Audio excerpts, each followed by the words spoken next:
All right, so we've got a quiz, life cycle quiz. I put up schistosoma quiz. We'll see what we get through today, and then we'll make our decision for the lecture exam. All right. Any questions over schistosoma? Check out the paper. Read through it. Pretty cool drawings, right? Those must be some talented researchers, right? Let you in on a secret though. At those big research institutions, like where I worked at St. Jude, they have an art department. So when I needed a figure, like a nice figure like that, I went down to the art department. I kind of sketched it out how I would like it, like in my own stick figure type approach with smiley faces.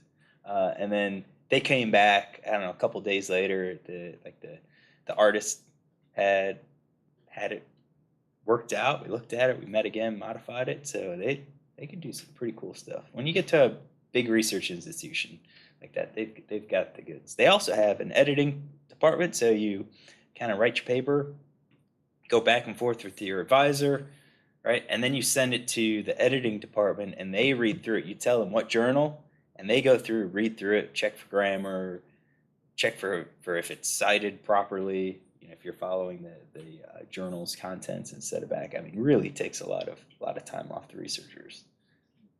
You can even send them like the data with like summaries of what you want to report, and apparently they can write it. They've got ghostwriters that'll do that stuff for you.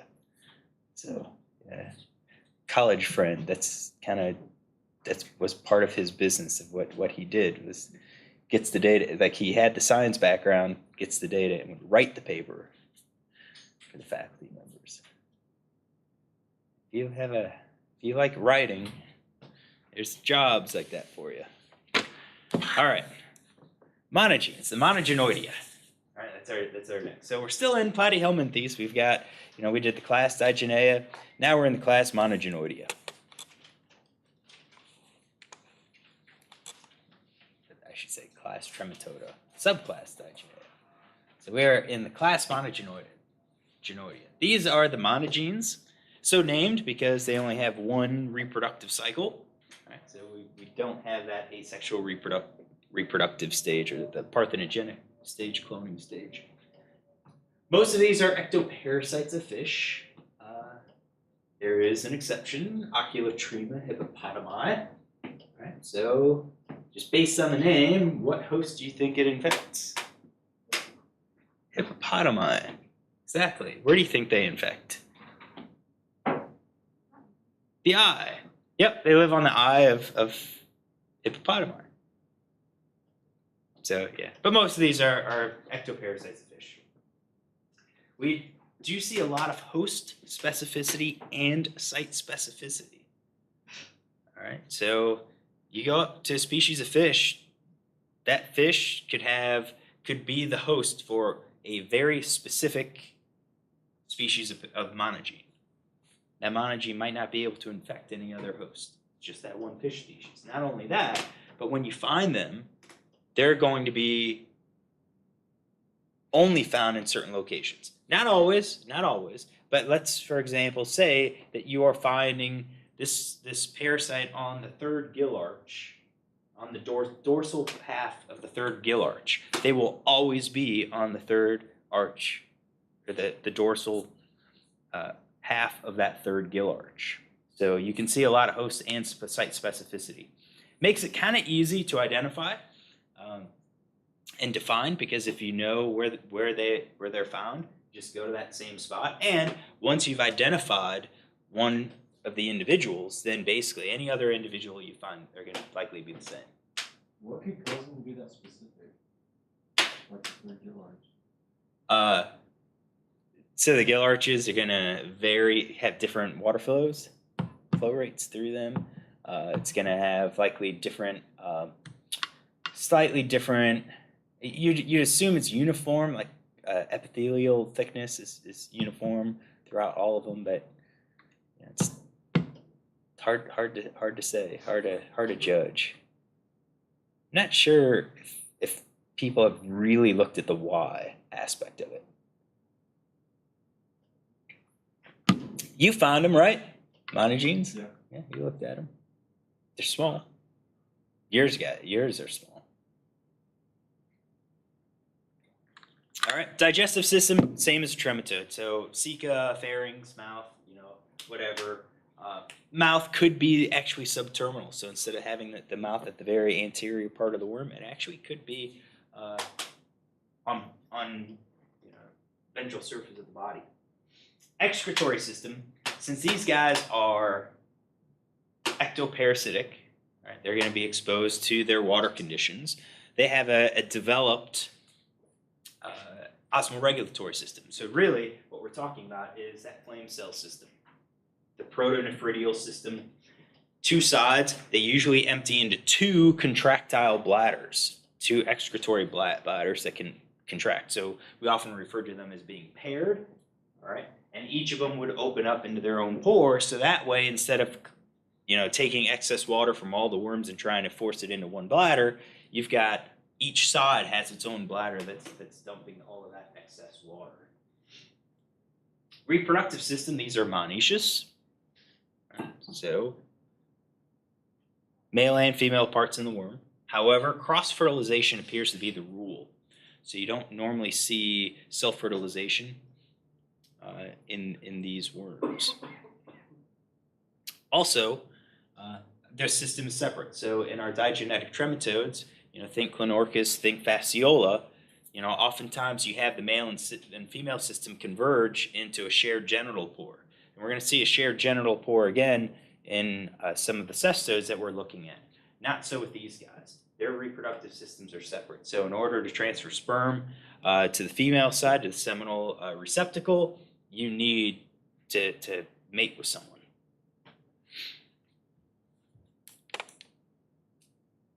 Nervous system, same classification as all the platyhelminthes.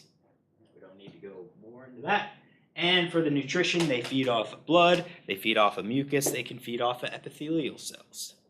All right, how they do that is that some of them will have a very strong pharynx, and you'll have this sucking action that'll basically tear some of the epidermal cells from the host.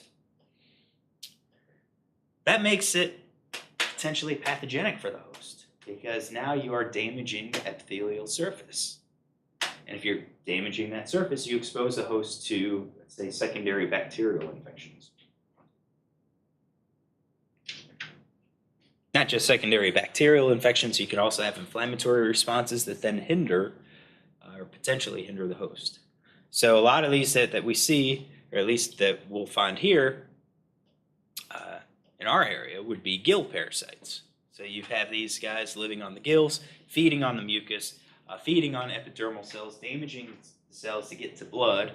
All right, that exposes it to secondary pathogens, but also the inflammation. If the inflammation causes swelling of the gill filaments, then there's potential hindrance of gas exchange occurring at those sites.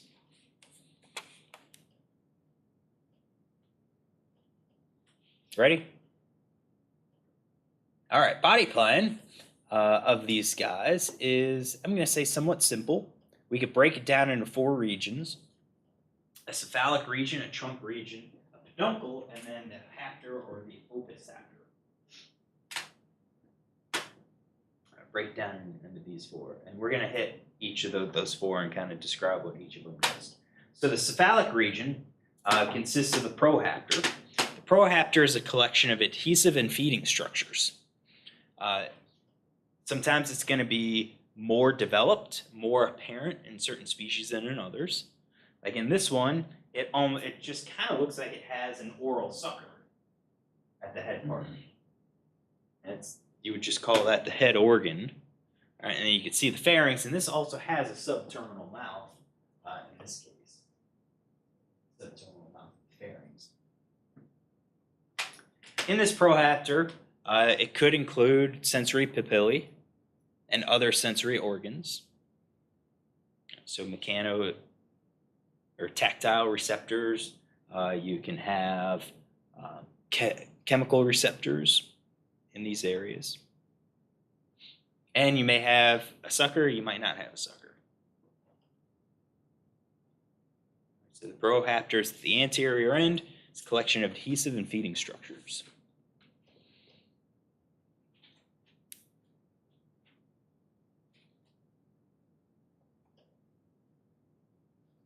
Let me go. Making sure. Okay, so the trunk is basically the body proper. The peduncle is the tapering, the narrowing portion that separates trunk from the opisthapter. The opisthapter is a primary attachment organ. So the peduncle, we're not going to talk much about the peduncle. It's just that narrowing region. It's just marking the separation between the main body and the attachment organ. All right, so the trunk is where you will find the reproductive system. So I do have, in the cephalic region, the mouth could be subterminal. Pharynx, present or absent. Intestinal ceca usually are bifurcate, so 2 branches. Notably, this one does not connect, but in some of our keys, you'll see this actually connect. So it'll form like a loop. But in the trunk, we have our reproductive system, and they're separate. They're separate.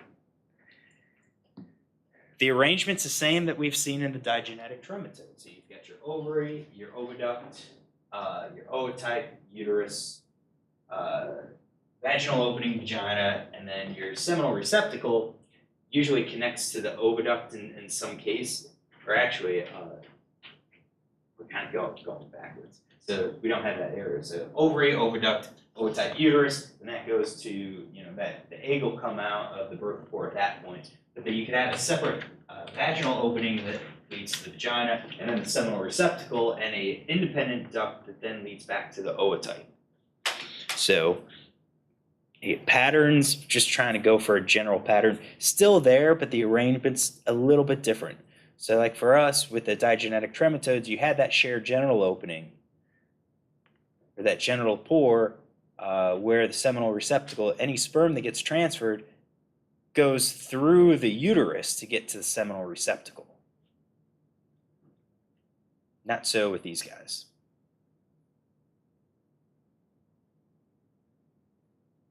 The male reproductive system, same type of structure. Difference, though, is that our serous is sclerotized, which means it's hardened, and it usually has accessory pieces, piece or accessory pieces. All right, so in our digenes, the serous was more muscular. You can invert it, you can bring it back. And it, since it's kind of muscular, it can kind of move around. The serous is sclerotized, meaning it's a hard structure. It's the same material that is used for the hooks. All right, so since you can't move it around, it needs a guide to go in and out of the worm, and that seems to be the function of our accessory pieces. All right, so you can see in the monogenes that we have in the lab, you can see different serous types. Now, all of the ones that came from like the catfish are all basically the same species. All that came from our mosquito fish, which I have to look to see which one those are labeled. They have a different serous, and then we have a couple monogenes in our black box, and those are again different types, different serous types. So some of them could be circular in shape, some of them are spiral, some of them are just a spike. Very important for keying.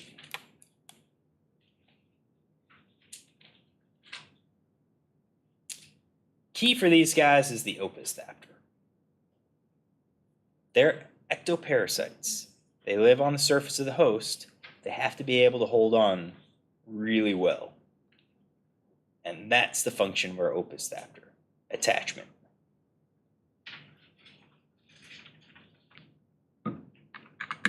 This structure is highly variable. Again, species specific. Fortunately, you do have relatedness. So closely related species tend to have similar haptors. Right? Could be differences in size and positioning, but for the most part, the number of hooks they have, that's going to be consistent, usually within a genus, maybe even within the family. So that helps. But in terms of the variability that we could see, some of the opistaptors have suckers or loculi, loculus, suckers basically. That I'm going to go back because that is what Oculotrema had. Those are suckers. Right? So they could have suckers. They could have, instead of being developed into suckers, they could have developed into hooks. Now you've got these large hooks, which are hamulus or hamuli for plural. You could have a pair of them usually. A certain group has 2 pairs, so a total of 4. And then you have an oddball one that only has 3, which is strange. There's not many of those that have 3. But the hamuli are the main anchors. All right, main anchors. Often they're going to have connecting bars or what are called accessory sclerites as well. All right, so you can have a bar that connects those, and that bar helps to basically get those 2 to operate together. So it kind of provides a focal point. So if you're trying to cause the hooks to pinch in, they're both going to pinch in at the same time because they're articulating with that pectoral bar. And these accessory sclerites basically are hardening of that opistaptor that can help maintain its shape. I don't think we have any specimen. I haven't looked at all of the specimens that were in that black box, but I looked at most of them. We don't have one that looks or that has some of these accessory sclerites that makes the entire thing round like that. And then we also have haptoral hooks, which are also called hooklets. So the haptoral hooks or hooklets are really small hooks. They're usually larval hooks that then are maintained as an adult. So all the larvae usually have these hooklets. As they mature, they'll be reabsorbed or dropped as these hamuli start to develop. You can also call them central hooks or marginal hooks, but haptoral hooks or hooklets will be just fine. And we do have some specimens where you can see those hooklets. If you're looking for more, I forgot, we have down the hall, a former student looked at monogenes, and we have a poster that has some monogene images, and you can clearly see the hooklets on those, or you can make out where those hooklets are. All right, so the survival of the worm depends on the effectiveness of the attachment. All right. And the hooks themselves, the hamuli, kind of function like ice hooks, like all of the attachment structures. So, if you could think of an ice hook, you've got, the block where you push it down onto the block, it separates, and then as you start pulling up, the pressure, the hook kind of digs into the ice, and as you pull up, it's going to pivot so the hooks dig even more into the ice. That's kind of the same concept. You have your muscle that extends down and connects to the base of your hook, of your haptor. All right, and maybe it goes over a hooklet, maybe it goes after some sort of accessory sclerite. But when the muscle contracts, pull it in, it's pulling the hook up, so this point goes down, but while it's getting pulled up, the pivot point on that sclerite is also shifting and moving, so you get another part of the hook digging into that host. So as long as that muscle stays contracted, these hooks are digging into the host and really won't be letting go. Kellen, how easy was it to remove those worms, those monogenes? Not easy. They're not easy. Why? They're thin. They're hooked in, exactly. They are hooked in. And when you do get them off, normally they come off with tissue, with epithelial cells still holding on. Trick to get them off, though, is you can put them in a 1 to 4,000 solution of formalin, fixative, and it'll slowly preserve them and cause them to relax. And as they relax, then your muscle relaxes, goes back, and then the hooks can release. And normally, if they don't drop off by themselves, you can take the gill and you could just shake it a little bit, and it'll get them off. So, pretty cool, if you ask me. All right, life cycle is simple. All right, so we're usually the life cycle is monoxidous. Usually, not all. I think one of our life cycle examples utilizes a second host.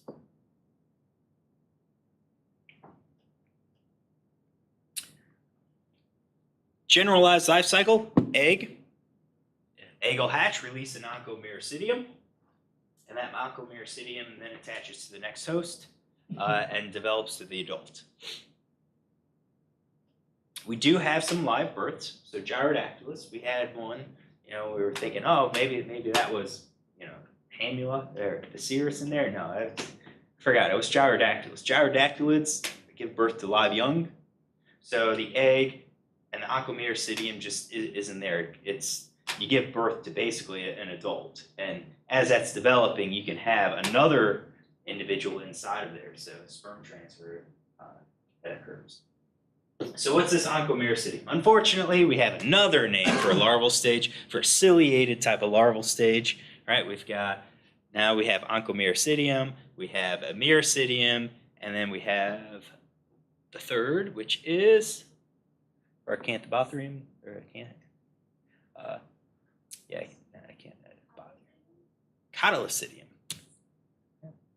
That was Spidibothrines. Right? So our third ciliated larval stage. So what sets us apart? These larval stages have a hapter, eye spots, and cephalic glands. All right, we don't have any of our ciliated larval stages. We didn't have them before that had these hooks. They didn't have these hooks. And our ciliated larval stages didn't have eye spots before. Cephalic glands, we can see them in these. They're tiny. The oncomycetium are tiny, but you can make them out. They're excellent swimmers. You could kind of guess that because they swim around to find that next host. They're also short-lived. Small, they're not feeding, they're living off of stored energy. They have to swim around and contact the host before they can start to mature into the adult. We don't have any oncomycetium. This is our generalized life cycle.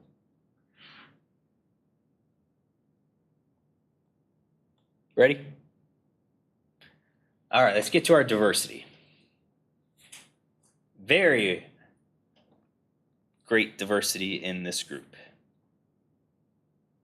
All right. We're going to provide 2 examples here in lecture, and I do have that 2 could be presented in the lab. This year, I don't think anyone picked monogenes, so we don't have any of them, but we do have Gyrodactylus that we can look at. And we have some dactylogyrids. Those are our examples that we have, the ictalurids and the mosquito fish ones, the gambusia ones. Those are all dactylogyrids, but we've got extra ones that we can look at. But this just kind of shows some of the diversity we have. You can see the hooklets, or the suckers, different suckers. Sometimes you have sclerotization inside individual suckers. Some of them are large, some of them are tiny, some of them have kind of the loculi here. Look at that guy. All right. Others, you've got your typical hooks, your hamuli. All right. There's hamuli and so forth. And we've got other images that you can find. The 2 parasites that we're going to introduce is Polystoma integerium, and Diplozoan paradoxum. All right. It's 2 different life cycles. So we will start with polystoma. Polystoma is unusual in our monogenes. So normally, we had a introduction slide, or the introductory lecture where we were asking, here's the life cycle, what type of life cycle is this, active versus passive transmission. Go back to those because they have a typical life cycle of one of these monogenes on the fish. Adults on the gills, egg gets released, hatches, myocydium swims around, finds another fish, develops to an adult. Real simple. These next two, these two that we're going to present, kind of shows much more diversity of our life cycle. So in this guy, we have both an endoparasitic and an ectoparasitic stage. And that makes it very unusual for monogenes. Not only that, but the adult can take on one of two different forms. Our definitive host will be frogs. Now, these are frogs of Europe and Asia, so unfortunately, we're not going to be able to find them here. This is one of the adult stages, but you can see your oviceptor does have some what appear to be suckers. You have your anchors, your amuli, you have hooklets in the middle of those anchors, and so forth. So let's go through the board.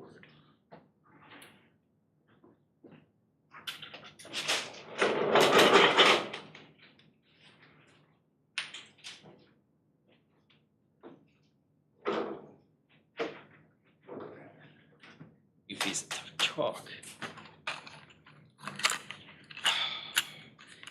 think people are using my chalk. That's what happens when I forget it. All right. This is polystoma.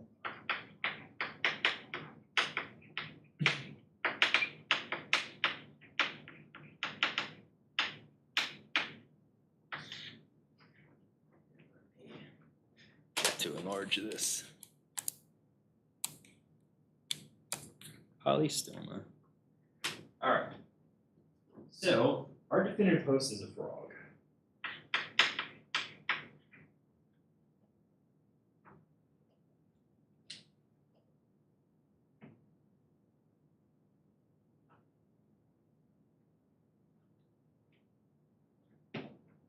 Let's see how I'm going to present this.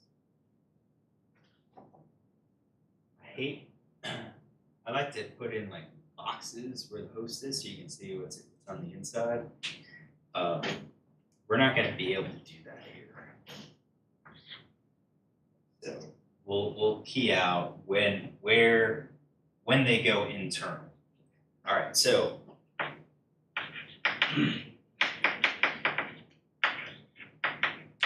our adult's going to live in the bladder of our frog.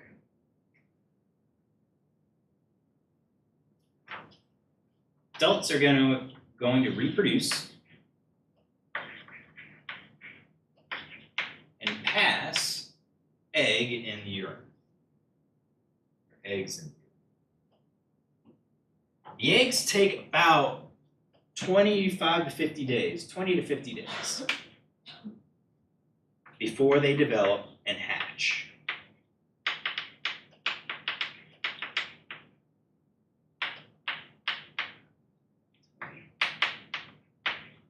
Temperature dependent. Warmer weather will make it develop more quickly and so forth. But it takes 20 to 50 days before the egg hatches and releases the oncomycetium. All right, the oncomycetium will then swim around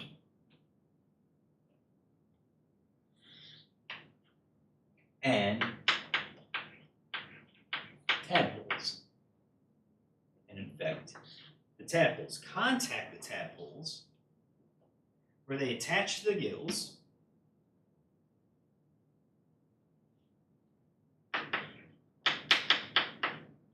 and develop to the adult ones.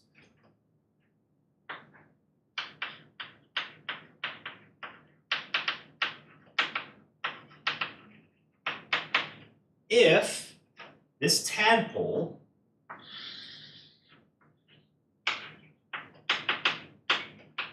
starts to metamorphosize,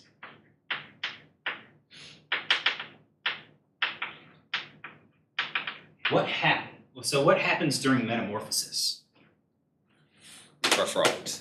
Loses its skills. It does what? It loses its skills. Why is that bad for a parasite?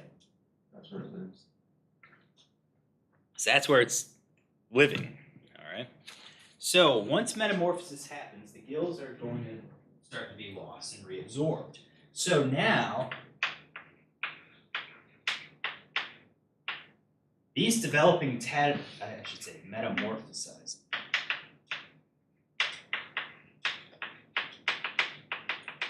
Metamorphosizing tadpoles. Our parasite will now move off of the gills and travel to the bladder.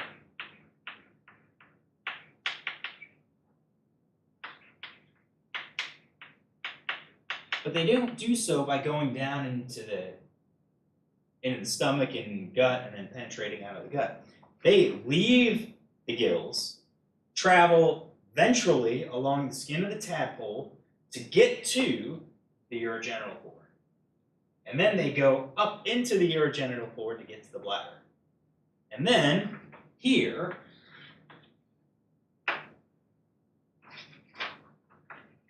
a worm remains in the bladder. Okay, so I have here adult and bladder producing the eggs.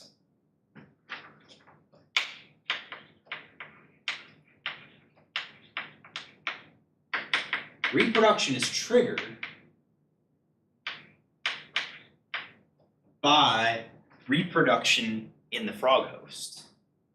So, as a frog is entering reproductive season, the gonads are going to start to enlarge, gamete production is going to start. It's all driven by hormones. The worm senses that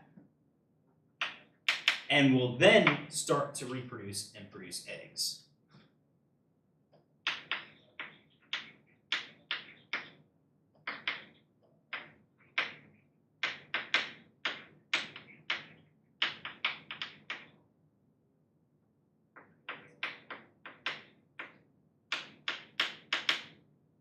Why is that important?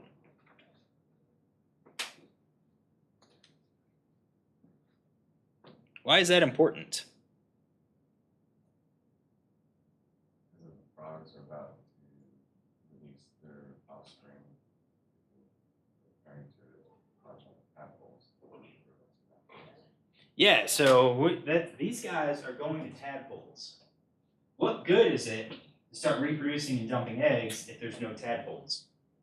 That's all going to be lost. So once the worm figures out, hey, we've got metamorphosizing tadpoles, we're going to move to the bladder, and they're going to remain in the bladder until that next reproductive season. And then as the host is starting to get ready for reproduction, then we have reproduction ramping up in our frog. All right, so you've got external and internal. But if you remember, that slide that I had said we had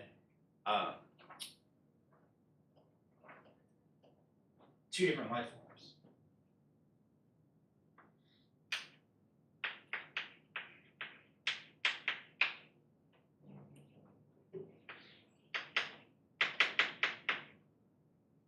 Onchomycetium gets to a tadpole.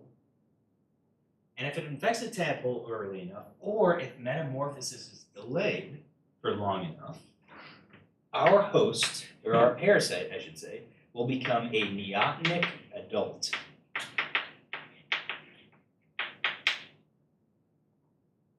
Or neotenic adult. I've always heard it's neoteny, so.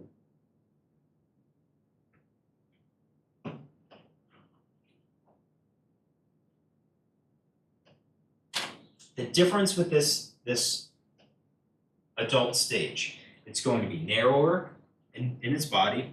You're going to have fewer lateral branches in our ceca. So in the diagram, you can see some of the lateral branches branching off from him. The ovary shape is going to be different. You don't see a uterus, and you don't see a genito-intestinal canal, which is basically a canal that connects genital system to the intestine. What's its function? Who knows? Who knows? But it looks different enough from the adult and the bladder that I believe they identified these as two separate species initially until they worked out the life cycle and said, holy cow, no, these are actually the same ones, just a different life cycle. So we get to a neotenic adult, and then what happens? These adults produce our eggs. Pretty easy. They get released out into the water where they will then hatch. But these guys took 20 to 50 days to hatch. Eggs from our neotenic adults only took 15 to 20 days. So there seems to be some sort of delay between them.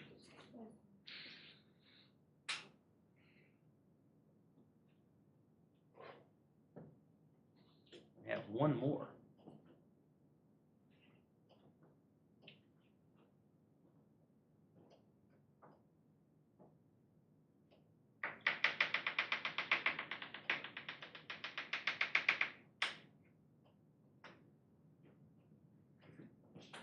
There seems to be an option for some of these eggs to be accidentally consumed by the tadpoles, where then they will hatch, and our worm, after it transitions from aquamare sitting, will quickly transform to a, you could say, a pre-adult that will then migrate to the gills. But that's, I put it in dashed as kind of like a potential route. Pretty crazy, huh? How long does this migration take? This whole thing? About 1 minute. You blink, you miss it. You blink, you miss it. So, adaptation for transmission, timing of release. Right? Here, our worm timed its reproductive period to coincide with that of